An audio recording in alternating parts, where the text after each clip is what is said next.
Hi, everyone. I am Kelly, and this is Vote Her In. Vote Her In is a collaboration between Two Broads Talking Politics and Rebecca Sive, who's the author of Vote Her In, Your Guide to Electing Our First Woman President. So we are thrilled to be joined today by my representative, and I'm going to turn it over to Rebecca now to introduce her. Hi, Rebecca. Hi, Kelly. And how lucky are you? I could almost move to the South Side for that. But yeah, hello, everyone, and thrilled to be here and to be with Representative Robin Kelly from Illinois, a leader in many respects. And Robin's been on the show before. I know she met with Kelly maybe a year and a half or 2 years ago, but since then, she has, of course, done lots of great work, and we really wanted to catch up with her and talk with her about what she's focusing on right now in her congressional work. And just a note for those of you who may know about Representative Kelly's other hat, which is as chair of the Illinois Democratic Party, we can't talk about that today. So we're going to have nerdy public policy talk, right? And then on another occasion, we'll ask her to come and share with us what's going on with democratic politics and all of that. So welcome. Just a couple words of introduction for those of you who may not know Representative Kelly. She has been in the Congress since, I guess, 2013. Prior to that was in the Illinois House of Representatives. Was the administrative head of Cook County, which, for those of you who don't know, is the second largest county in the United States after LA County. It's a big deal place, including Chicago, of course. And also was the chief of staff for the Illinois State Treasurer. And in that role, I wanted to just mention that in particular because we're always focusing here on women in executive roles in particular. And in that case, Robin was the first African-American woman to run a statewide constitutional office, which is no small matter in any state. Certainly in Illinois, it's a very big matter. So, and she has been a leader on gun control. We're going to talk about that, on issues related to maternal mortality. We'll talk about that. But I thought where we might start, for those who may not know you or how you came to be sitting in that chair, if you could share with us how you made the decision to become a public official, and just head down this path. It's something I never, ever, ever thought that I would do. And I was really minding my business one day, and 5 men actually came to me and asked me to run for state rep. It was just like now, it was a redistricting period. And, they wanted someone different than it looked like we would have had if I didn't run. And I told them, no, initially. And I said, I'm sensitive. I'll cry if they talk about me. But my family and friends convinced me to do it. And, a lot of thought, prayer. I really decided to take a leap of faith. I always thought I would be the person to the elected, never the elected myself. But I took a leap of faith. I ran against a 10-year incumbent, and the gentleman that asked me to do it and others that said they would be by my side, they were by my side. Because a lot of times people say to people, you should run, and then the person decides to run, and those very people are not around them anymore. They're not as helpful as they said they would be, because it's easy to say run for office, but until you get in it, you really don't know how grueling it is. And it's grueling. And can you, just in terms of your own, I know, and I was really happy when this happened, as I think we all were, when Jill Biden said, I'm Dr. Biden, right? And you are Dr. Kelly, right? Yes. So I just never tell anybody, and actually, they asked my permission. My staff said, can we please, put it up that you're Dr. Kelly, just to be in sync with Jill Biden. And when I said, okay, and then I had an onslaught, like, we had no idea. How come you don't, call yourself that? But the thing is, when I became Dr. Kelly, I was State Representative Kelly, so I already had a title, and then I just, it's not me. But then I guess one of my staffers said, should she keep it there or take it down? Then everybody went crazy. You better keep it there. So, so I'm embracing it more now. Mm-hmm. And does it have any connection to that? Once you made that decision to run for office and continue running for office, do you find that your educational background has some pertinence to what you're doing?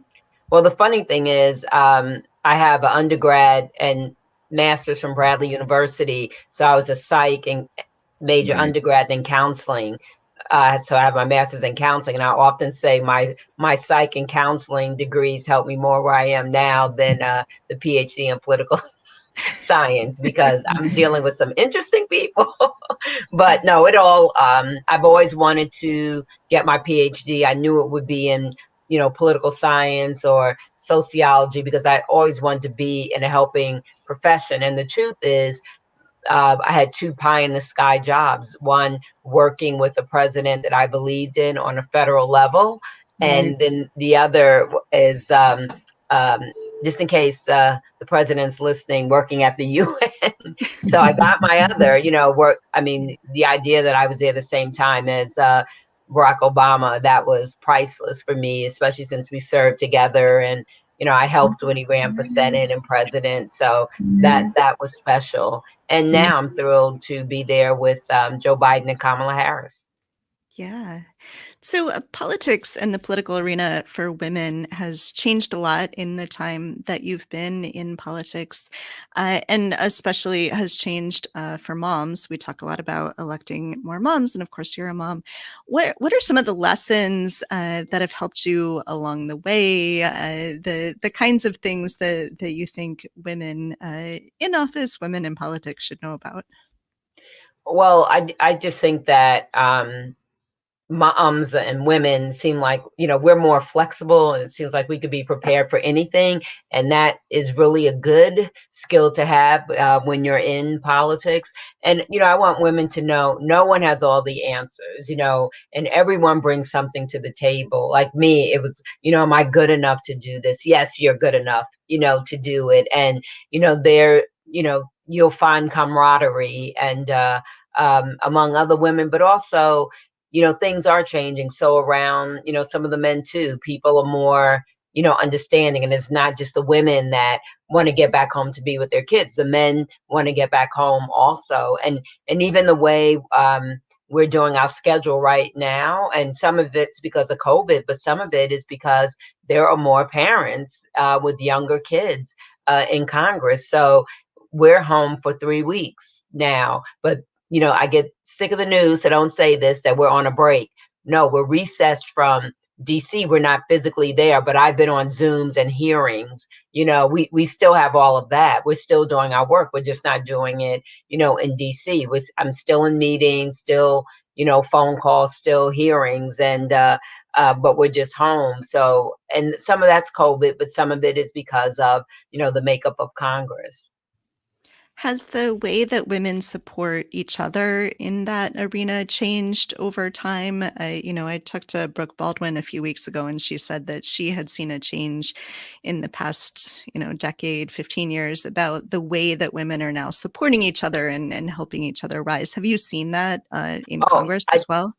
I definitely think that women are learning to be, more supportive, learning, on the financial side to be more supportive. But no, in Congress, there's a women's caucus, there's a bipartisan women's caucus. We here in the Senate, the women, go out together, on both sides of the aisle and that kind of thing. So I think that there's just this tendency for most women, I'm not going to say everybody, because we have some interesting women I serve with in Congress right now.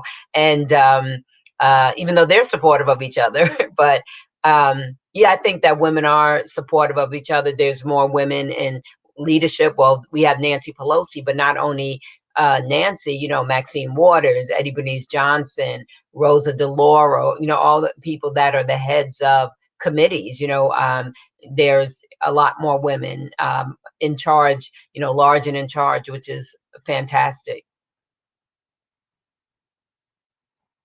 So related to women being in charge and focusing on all of the issues, but you have focused in particular, certainly in your first campaign and ever since, and I think now chair some task force on the issue of gun violence in Congress. Can you talk with us? I think we're a day after the sad anniversary of George Floyd's murder. And I know the president recognized that, and you did too. I think I saw an email from you earlier today in my inbox on that. If you could talk with us a bit about what's going on in that arena, how you see it, what your priorities are on the matter of gun violence and prevention.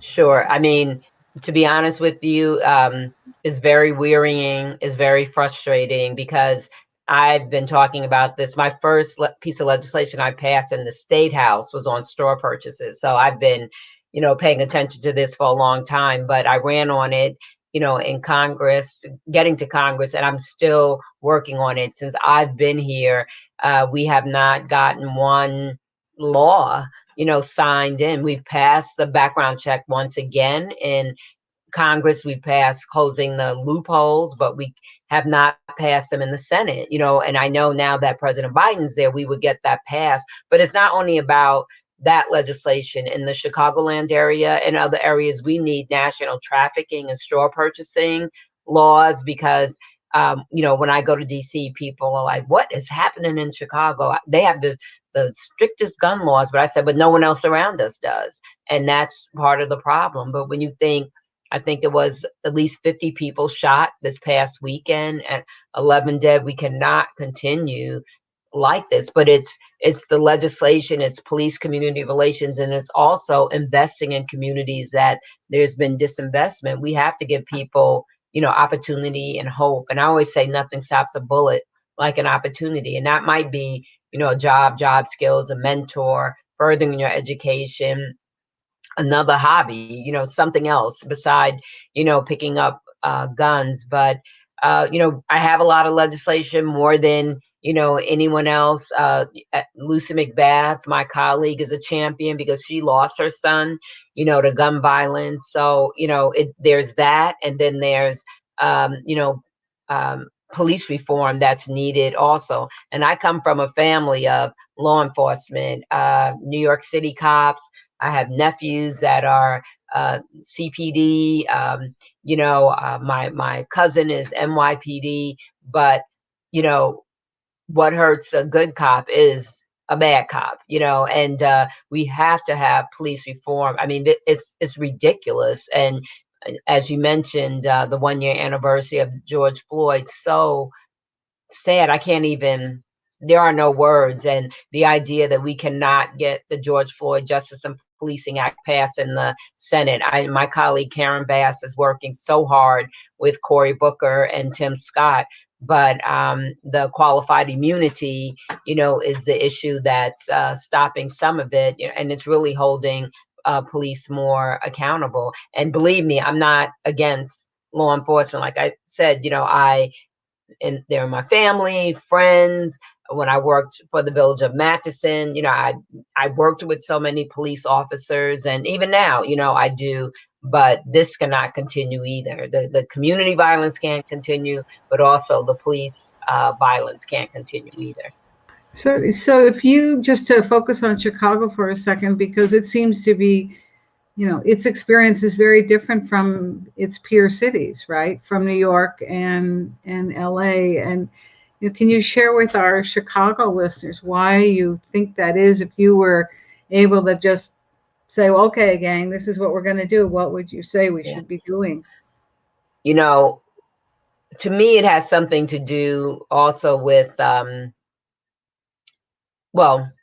Chicago is still one of the segregated, cities in America. And I think that it has something to do with that. I think it has something to do with poverty. I think it has something to do with lack of access to, we talk about the social determinants of health, but also there's social determinants of life.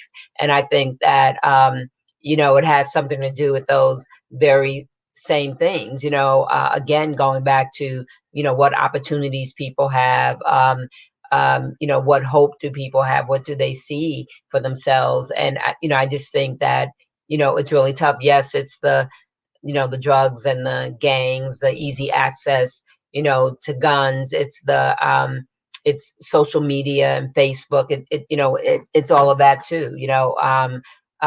It's, when you hear stories of people that have gotten in trouble, like people that I've been with that, went to jail because they hurt someone or robbed or, whatever. But when you hear this stories, not that I want them to do what they did, but it's just, wow, like kids raising kids in some circumstances. But then also, people say, well, I grew up in that environment and I didn't do that. But, there's been research. If you have one person that really cares about you, it can, make a difference. And some people don't feel like they didn't have that even. But I just think it's not one thing that's going to curb our gun culture, and it happens all over the United States, like what just happened today. But one voice I think I play is that we always talk about the mass shootings, but I keep reminding them, if you die by yourself, you're just as important, and you're somebody's mother, father, sister, brother, son, or daughter. And that's what I have to remind people of, that we have a slow motion massacre, a slow motion mass shooting, if you add everyone up. So we have to, it's too many guns, easy access to guns. And then also we can't forget about still the number one way people die from guns is suicide. So we have to, make sure that, people have access to mental health, and also not making it so easy to get a gun, because when people commit suicide, they're much more successful when they use a gun as opposed to other things. And when they're not successful, oftentimes they're glad they're not successful. So switching gears a little bit to the pandemic, there are so many people are so excited to sort of get back to normal. There's a lot of moving back out into the world, but for people like me who have kids who are under 12 years old who are not yet eligible for the vaccine, it's a totally different world of figuring out risks and what we should be doing or shouldn't be doing, navigating those. What sorts of advice do you have for your constituents, including me, who have kids, about sort of what the best practice is for this summer we're going into until we get to the point where we can be vaccinating children? Sure. Well, I have a 6-year-old grandson that, has my husband and I wrapped around his finger.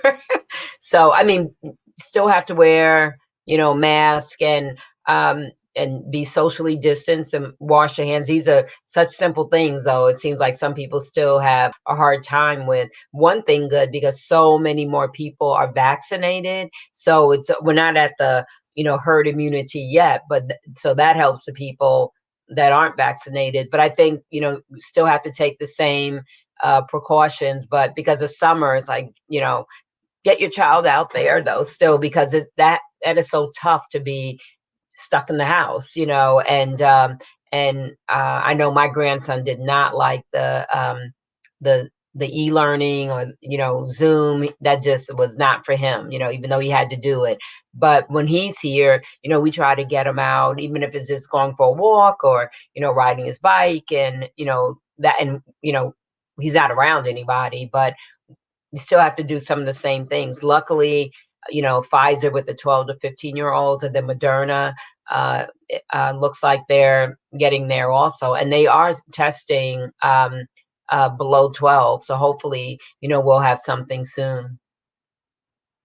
But and every that's why it's so important for adults to get their shots, because of the kids, let's protect the young folks who can't get their shots yet.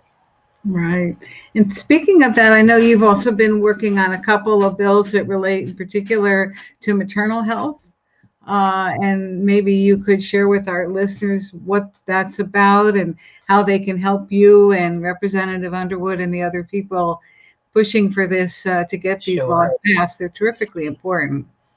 I had no idea how bad we were doing as far as maternal mortality compared to other developed countries. They're decreasing and we're increasing. And unfortunately, in Chicago, it's worse.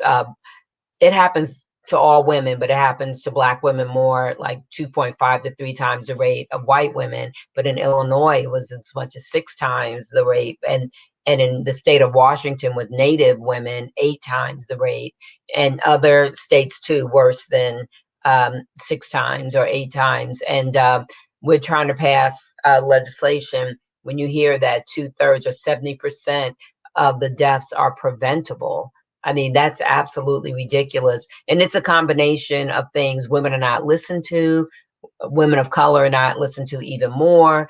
I just did something with Political yesterday with other docs, and um, uh, uh, women of color aren't given the same amount of pain medicine other women are. Just the institutionalized racism, just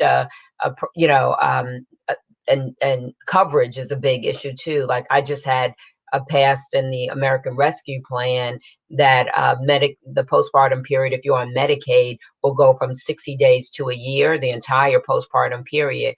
But at this point, we can't make a state do it. But ladies, Illinois was the first state to do it. So Illinois is a role model. So thanks to, the work of the state legislature and the governor, assigning what he needed to sign, and then we pushed it, in Congress. So Illinois is number one, and hopefully will be a role model for other states. Now I have further legislation that gives states incentive to do it, but hopefully we can get to the point where states just have to do it. And I have legislation around data collection and legislation around cultural competency, best practices. Like why is it successful in some places and not in others? What are those other hospitals doing, that we need to put forward as best practices? Also, a national review committee. Philadelphia has a review committee, and their maternal mortality went down 75%. So those my pieces of legislation, and then Congressman Underwood, she has her momnibus bill with different legislation from different members of Congress, and some is data collection and other things like that. The importance of doulas and also midwives. I ran a hearing with Congresswoman Maloney from New York, and Tatiana Ali, who was in the Fresh Prince. She was one of our witnesses, and she talked about the terrible experience she had with her first birth, but her second birth, she had a midwife, and how wonderful it was. And it's not, people think, oh, it just happens to, poor women, but Beyonce is not poor. Serena Williams is not poor. Tatiana Ali is not poor. Kyra Johnson, that's how I first learned about this. From her husband, Charles, and her mother-in-law's Judge Hatchett. That's how I was introduced to all of this. She wasn't poor. She was educated, in good health, at a good hospital, and she still died. Yeah. It reminds me when I was, I'm the oldest of 5 kids born in the 50s, and my mother breastfed. And I remember her telling me at the time that, that was not a popular, it wasn't, you're not supposed to do that. You're supposed to go get formula, and of course, these natural ways of being a mom and being a kid are just so much better. I mean, I guess the world came back around, but it took a while. People would look at her like she was weird. Maybe she was. No, she wasn't. She wasn't weird. So she's 97 and doing her thing, let me tell you. Yeah. Oh, wow. Yeah. So we have women watching and listening who are interested in getting involved, either running for office or getting involved in politics in other ways. What advice do you have for them? Well, I tell people that if you want to run, you should, get involved, whether a campaign or speak to people already in office, speak to people in a seat you're interested in, so you could really find out, what does it entail, and speak to a few people, speak to men, speak to women, speak to people that have been around a long time, a short time. If you don't want to run but are interested, still get involved with somebody, because we need good people to help us, get to where, we want to go. And also it's a way for your voice to be heard, if you feel a certain way about an issue, or get involved in a group that deals with certain issues. It could, it could be pro-choice, or, the environment, or gun violence, different things like that. There are plenty of spaces for people to get involved if they want to. But if you want to run, I would speak to people that have done it, and I would speak to people that have lost too. Run and what can you glean from that? I mean, I won and I've lost, and then I won again, so I mean, it happens to, so many people, but just learn as much as you can learn. It'll still be a shock when you start doing it. If you do it, it'll just be like, oh, where's my privacy? I just want a little time to myself, and then, the money part, which we need campaign finance reform so bad, because I feel like it keeps good people out, or, good people don't win, or good people don't stay, because it's just having to raise that money. Yeah. It's a drag. I've had people tell me to run for Congress, but I promise I won't primary you. Don't do it yet. Wait a few years, right? Well, listen. No, we need more women. I know it looks like, there's a lot of women, but we're still, 25% of Congress. I can't even think of, the Michigan and Alabama and Arizona women governors. I mean, that is nothing. And we're supposedly so progressive. And when you look at the rest of the world, women have been doing it, and, women senators, no Black female senator, it's just crazy. So, we need, if people are interested, we need to build the bench, and we need to start at every level. It could be the library board, the school board. It doesn't have to be, the president, but. Well, we're going to ask you to come back and talk about that, and tell us what we can do more of, both in Illinois and everywhere else. But tonight we'll say thank you, Robin, for checking in with us and sharing. And I'm sure we'll both see you soon. And even if you're working hard, you look great. So we're going to see you. Thank you very much. Must be the lighting. Thank you. Good to see you. Take care.